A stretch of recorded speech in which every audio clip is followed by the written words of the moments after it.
Hi friends, మీరు చూస్తున్న APSRTC పల్లెలకు బస్సు వచ్చేసి పార్తీపురం నుంచి నీలకంఠపురం మీదకి అయితే సాకి విలేజ్కి అయితే వెళ్తుంది. ఫ్రెండ్స్, ఈ బస్సు అయితే డైలీ పార్తీపురం నుంచి అయితే అవైలబిలిటీగా ఉంటుంది. ఈ బస్ టైమింగ్స్ ఏపీఎస్ఆర్టీసీ ఆన్లైన్ వెబ్సైట్లో చూసుకున్నట్లయితే ఉదయం 4:30కి ఉంటుంది. నెక్స్ట్ తర్వాత అయితే ఉదయం 11:10 అయితే పార్తీపురం నుంచి అయితే అవైలబిలిటీగా ఉంటుంది.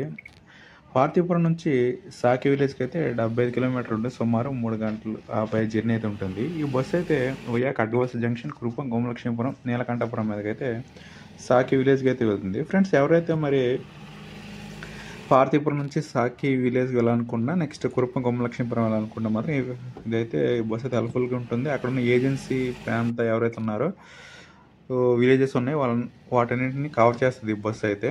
ఫ్రెండ్స్, ఇది ఫ్రెండ్స్ నా వీడియోని లైక్ చేయండి, షేర్ చేయండి, ఛానల్ అయితే సబ్స్క్రైబ్ చేసుకోండి. Okay, thank you guys.